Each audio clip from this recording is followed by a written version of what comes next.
Hey everyone, welcome back to Slow English Podcast. I'm your host Zuby, and I am so happy you are here today. And I'm Leo. Hello, hello, hello. Welcome, welcome. It is always a good day when we record together. Leo, honestly, before we start, I was on Instagram this morning, and I already felt bad about myself. Oh no, what happened? Someone posted a perfect breakfast, like a beautiful bowl, flowers next to it, golden light coming in from the window, and I'm eating bread standing in my kitchen. Standing in the kitchen. Standing, no flowers, no light, just bread. I totally understand that feeling. That is actually what we are talking about today. So, this is perfect timing. It really is. Okay. Before we get into it, real quick, if you are new here, welcome. Please subscribe to this channel. It means so much to us. Yes, and if you enjoy this episode, give it a like. It helps the channel grow.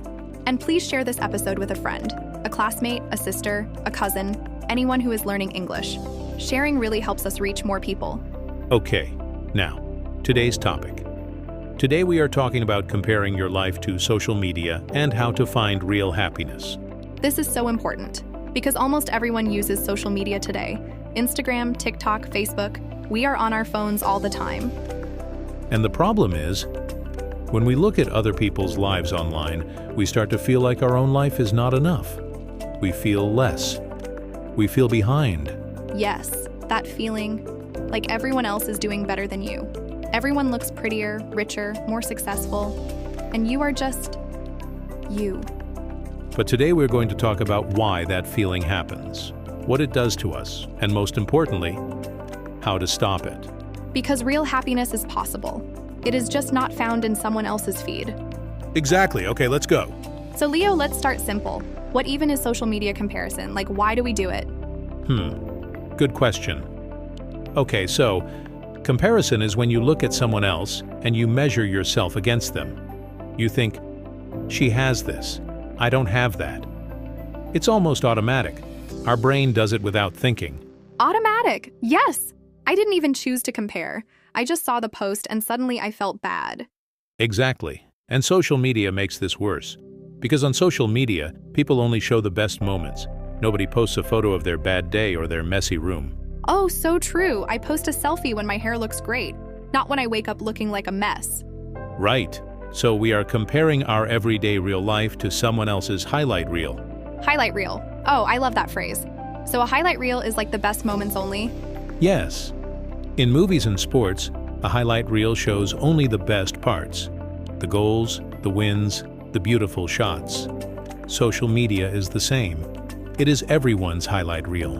Okay, so we are comparing our whole real life to just someone's best moments. That's not fair at all. It is not fair, and it is not real. But our brain doesn't know that, so we keep comparing. That makes so much sense. I never thought of it that way. Okay, so how does this affect us? Like, what does it do to how we feel? Let me think. Okay, when we compare and feel like we are losing, like we are not as good, it creates something called low self-esteem. Low self-esteem, so that means we feel bad about ourselves? Yes, exactly. Self-esteem is how much you value yourself. High self-esteem means you feel good about who you are. Low self-esteem means you don't. And social media comparison lowers our self-esteem because we always feel like we are not enough. Right. And when self-esteem goes down, other things go down too. Our confidence, our motivation, even our mood for the whole day. I felt this. One morning I saw a post of someone's amazing vacation, and for the rest of the day I felt flat. Like nothing in my life felt exciting. Flat. That is a perfect word for it. You feel emotionally flat. Like the excitement went out of your day. Yes!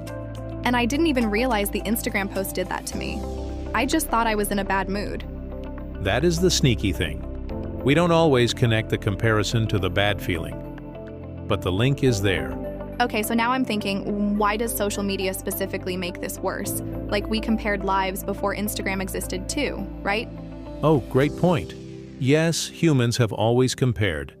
But before social media, you only compared to maybe 20, 30 people. Your neighbors, your classmates, your co-workers. Right, like you knew your circle. Now, with social media, you compare to millions of people. Every day, every hour, every time you open your phone. Millions. So instead of feeling okay-ish compared to 30 people, now I feel bad compared to millions of people who all look perfect online. Exactly. The scale is completely different, and it never stops. There is always someone richer, prettier, more successful showing up in your feed. That is exhausting. Just thinking about it is exhausting. It really is. And that exhaustion, that mental tiredness from constantly comparing, has a name. It is called comparison fatigue. Comparison fatigue. Okay, so fatigue means tiredness, right? Yes, fatigue means deep tiredness, not just sleepy, but tired in your mind and heart. I have this. I definitely have comparison fatigue. Most of us do, and that's okay. The first step is just knowing it exists. Okay, so let's talk about something I really want to understand. Social media shows us perfect lives, but what is actually happening behind those photos? Like, what is the reality? Oh, this is so good. Okay, let me give you a real example. You see a photo of a woman in a beautiful kitchen, cooking a perfect meal, wearing a nice outfit, smiling. Caption says, "Morning routine. I love my life." Yes, I have seen this photo 1,000 times. Right. But what you don't see, she took 47 photos to get that one. The kitchen was a mess before. She changed her shirt 3 times. The food actually tasted bad. And she was stressed about bills. Wait, 47 photos? Maybe not exactly 47. But you know what I mean. There is so much work behind one perfect post. So the photo is curated. Curated means, like, carefully selected? Yes. Curated means carefully chosen and arranged. Like a museum curator picks the best paintings to display, people curate their social media. They only show what they want you to see. So it is a constructed image, not real life. Exactly. And once you understand that, once you really internalize it, the photo loses its power over you. Internalize. That's a big word. It means to really believe it deep inside? Yes, exactly. When you internalize something, it is not just in your head. It becomes part of how you think and feel automatically. Okay, so I need to internalize the fact that social media is not real. Got it. That's the homework. Internalize it. Okay, Leo. Now let's talk about something that I think is really common, especially for women. That feeling of, my life should look like that by now. Like there is a timeline you are supposed to follow. Oh yes, this is very real. There is something called a social script, an invisible set of rules about what you should have done by a certain age. Married by this age, house by that age, kids by this age.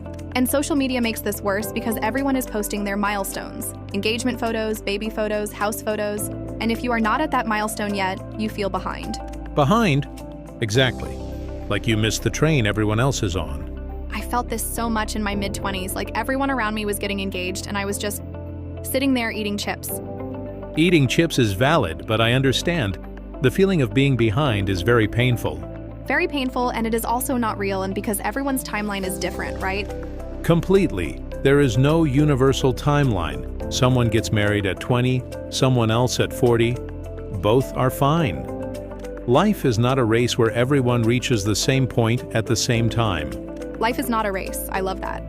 And what social media does is, it makes you feel like there is a race, and you are losing. But we are all running different races, in different directions, for different goals. Beautiful, yes, exactly that. Okay, I want to talk about something slightly different now. What about when the comparison is not about milestones, but about appearance, like body image and beauty?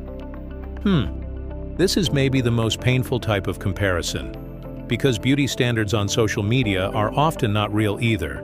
Not real, like filters and editing? Yes, filters, editing apps, professional lighting, makeup artists. The images we see of beautiful people online are often heavily modified. Modified, changed, made different from reality. Yes. And yet we look at those images and think, why don't I look like that? Without realizing those images don't even look like that in real life. This is so important for young girls especially. Because I remember being a teenager and feeling like my nose was too big, my skin wasn't clear enough, my hair wasn't right, because of what I saw online. And that kind of early comparison, comparing yourself during those developing years, can have a long-lasting impact on your relationship with your own body. Long-lasting. So it doesn't just go away when you close the app. Right? It can stay with you. It shapes how you see yourself for years. That is serious. Okay, so what do we do? Like, how do we actually stop the comparison?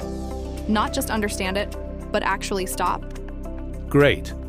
Okay, this is the practical part. First, and this is the most important thing I have learned, you have to practice gratitude. Gratitude, being thankful for what you have. Yes. Gratitude is the direct opposite of comparison. When you compare, you focus on what you don't have. When you practice gratitude, you focus on what you do have. And this actually changes how you feel? It really does. There is actual research on this. People who practice gratitude regularly, like writing down 3 things they are grateful for every day, they report feeling happier, less anxious, less envious. Envious, that means jealous, right? Like wanting what someone else has? Yes, envy is when you want what someone else has and you feel bad because you don't have it. Gratitude reduces envy. I tried a gratitude journal once. I didn't keep it going, but maybe I should start again. Maybe today is the day.